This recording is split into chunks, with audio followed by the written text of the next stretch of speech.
Hi friends, நான் உங்களோட புச்சிமா. ஒரு பெரிய மலையடிவாரத்தில் ஒரு சிறிய நெசவு கிராமம் அமைந்திருந்தது. அங்கு கதிர் என்ற ஒரு ஏழை நெசவாளி தன் குடும்பத்தோடு வாழ்ந்து வந்தான். அவன் தினமும் இரவு பகலாக உழைத்து அழகான பருத்தி ஆடைகளை நெய்து வந்தான். அவனது குடிசையில் ஒரு பழைய களிம்பேறிய பித்தளை விளக்கு ஒன்று இருந்தது. அவன் தினமும் அந்த எளிய விளக்கை ஏற்றி வைத்து கொண்டுதான் இரவில் வேலை செய்வான். அந்த விளக்கின் வெளிச்சத்தில் அவனது நூல்கள் அனைத்தும் வண்ணமயமாக தெரிந்தன. ஆனால் கதிரின் மனதில் தன் ஏழ்மையை குறித்து ஒரு பெரிய கவலை இருந்தது. நாமும் மற்றவர்களைப் போல பெரிய பணக்காரனாக மாற வேண்டும் என்று ஆசைப்பட்டான். ஒரு நாள் அவனது கடைக்கு ஒரு விசித்திரமான வெளிநாட்டு வர்த்தகர் ஒருவர் வந்தார். அவர் கதிரின் குடிசையில் இருந்த அந்த பழைய பித்தளை விளக்கை உற்று பார்த்தார். நெசவாளியே, இந்த விளக்கை எனக்கு கொடுத்துவிடு, இதற்கு பதில் ஒரு பரிசு தருகிறேன் என்றார். அவர் தன் பையில் இருந்து ஒரு நவீன வைரங்கள் பதிக்கப்பட்ட மின் விளக்கை எடுத்தார். அந்த வைர விளக்கு எண்ணெயோ திரியோ இல்லாமல் சூரியனைப் போல பிரகாசமாக ஒளிர்ந்தது. கதிர் பேராசையோடு தன் பழைய பித்தளை விளக்கை அவரிடம் கொடுத்துவிட்டு அதை வாங்கினான். இனி என் குடிசையில் எப்போதும் பகல் போல வெளிச்சம் இருக்கும் என்று மகிழ்ந்தான். அவன் அந்த ஆடம்பர வைர விளக்கை தன் தரையின் மேலே அழகாக தொங்கவிட்டான். ஆனால் அந்த வைர விளக்கு எரிய தொடங்கியதும் அவனது குடிசைக்குள் ஒரு மாற்றம் நடந்தது. அதன் மிதமிஞ்சிய வெளிச்சம் கதிரின் கண்களை கூச செய்து முற்றிலும் வளைத்தது. அவனால் அந்த பெரிய வெளிச்சத்தில் நூல்களின் சரியான நிறங்களை கண்டறிய முடியவில்லை. அவன் நெய்த ஆடைகள் அனைத்தும் தவறான நிறங்கள் கலந்து பாழாகி போயின. மேலும் அந்த விளக்கின் ஆடம்பரத்தை கண்டு அவனது ஏழை வாடிக்கையாளர்கள் வர அஞ்சினார்கள். இவன் பெரிய பணக்காரனாக மாறிவிட்டான், இனி இவன் துணி நமக்கு வேண்டாம் என்றார்கள். வியாபாரம் முற்றிலும் குறைந்ததால் கதிர் சாப்பாட்டிற்கே வழி இல்லாமல் கவலைப்பட்டான். ஆடம்பர வெளிச்சம் இருந்தும் அவனது குடிசைக்குள் ஒரு பெரிய இருள் சூழ்ந்தது போல் இருந்தது. கதிர் தன் தவறை உணர்ந்து அந்த ஆடம்பர விளக்கை அணைக்க முயன்றான். ஆனால் அந்த விளக்கை அணைப்பதற்கான சுவிட்ச் அவனிடம் இல்லை. அது ஓயாமல் எரிந்து அவனது தூக்கத்தையும் அவனது நிம்மதியையும் முற்றிலும் பறித்தது. தேவைகளுக்கு மிஞ்சிய ஆடம்பரம் நம் வாழ்க்கையையே அழித்துவிடும் என்பதை அவன் உணர்ந்தான். அவன் அழுது கொண்டே அந்த விளக்கை எடுத்துக்கொண்டு அந்த வர்த்தகரை தேடி ஓடினான். நகரத்தின் வீதிகளில் அலைந்து திரிந்து கடைசியில் அவரை ஒரு மரத்தடியில் கண்டுபிடித்தான். ஐயா, எனக்கு உங்கள் வைர விளக்கு வேண்டாம், என் பழைய விளக்கை தாருங்கள் என்றான். வர்த்தகர் சிரித்து, கதிர், ஆடம்பரத்தின் விலையை இப்போது உணர்ந்தாயா என்று கேட்டார். உன் பழைய விளக்கு உனக்கு தேவையான வெளிச்சத்தை மட்டும் தந்தது என்றார். ஆனால் இந்த வைர விளக்கு பேராசையை வளர்த்து நிம்மதியை கெடுத்தது என்றார். அவர் கதிரின் பழைய பித்தளை விளக்கை மீண்டும் அவனிடமே பத்திரமாக திருப்பி கொடுத்தார். கதிர் மகிழ்ச்சியோடு அந்த பழைய விளக்கை வாங்கி கொண்டு தன் குடிசைக்கு ஓடி வந்தான். அவன் வைர விளக்கை வர்த்தகரிடமே கொடுத்துவிட்டு தன் பழைய தரையின் முன் அமர்ந்தான். மீண்டும் அந்த பழைய பித்தளை விளக்கை ஏற்றிய போது அதன் மென்மையான ஒளி பரவியது. அந்த மிதமான வெளிச்சத்தில் அவனது கண்கள் குளிர்ச்சி அடைந்து நூல்கள் தெளிவாக தெரிந்தன.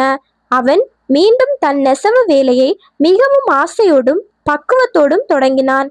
கதிரின் துணிகள் மீண்டும் பழையபடி மிகவும் அழகாகவும் தரமாகவும் வர தொடங்கின. கிராமத்து மக்கள் அனைவரும் மீண்டும் அவனது கடைக்கு வந்து துணிகளை வாங்கினார்கள். கதிரின் பழைய விளக்கு வெளிச்சம் மட்டுமல்ல, நம் பாசத்தையும் தருகிறது என்றார்.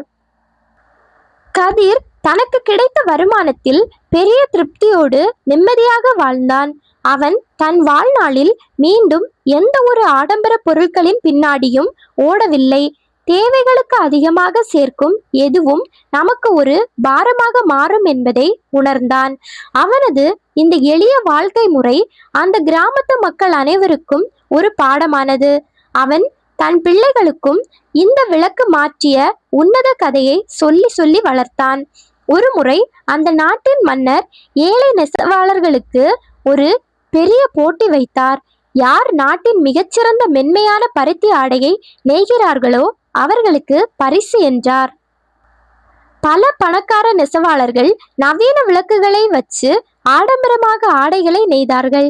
ஆனால் கதிர் தன் பழைய பித்தளை விளக்கின் மெல்லிய ஒளியில் அமர்ந்து பாசத்தோடு நெய்தான். அவன் நெய்த ஆடை பட்டு பூச்சியின் இறகை போல மிகவும் மென்மையாக இருந்தது.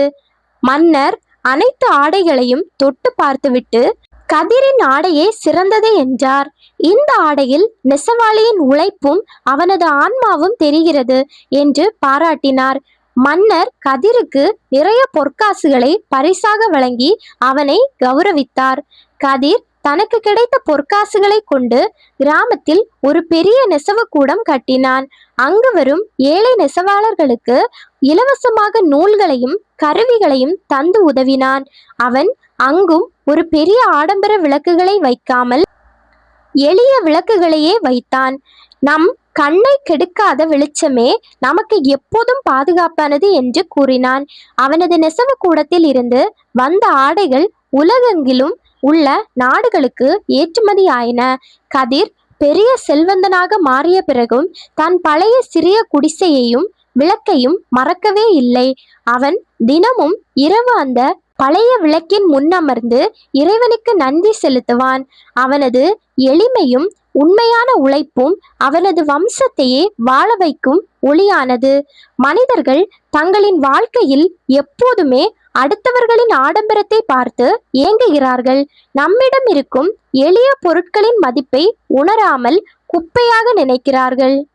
ஆனால் வெளியில் இருக்கும் பளபளப்பு நம் கண்களை குருடாக்கிவிடும் என்பதை அறிவதில்லை.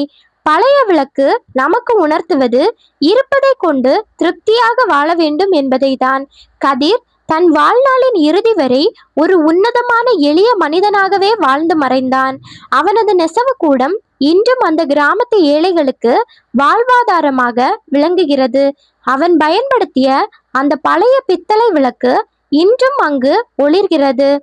இந்த உன்னத நீதி கதை இன்றும் பல மனிதர்களின் பேராசையை தடுத்து கொண்டிருக்கிறது. வைர விளக்காக இருந்தாலும் அது நிம்மதியை கெடுத்தால் அது ஒரு சாபக்கேடுதான். பித்தளை விளக்காக இருந்தாலும் அது நல்வழி காட்டினால் அதுவே பெரிய புதையலாகும். நாமும் நம் வாழ்வில் ஆடம்பர போலி வெளிச்சங்களை தவிர்த்து வாழ பழக வேண்டும். கதிரின் இந்த கதை நமக்கு தேவையான ஒரு உன்னத உண்மையை உணர்த்துகிறது.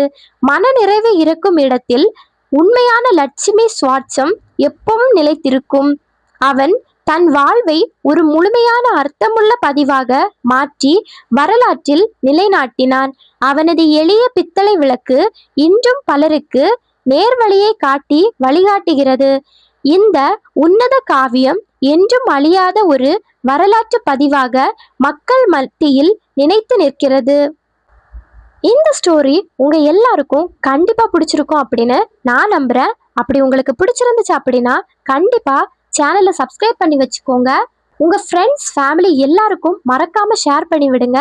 இனி ஒரு அடுத்த புது வீடியோல சந்திக்கலாம். அதுவரையிலும் பாய்.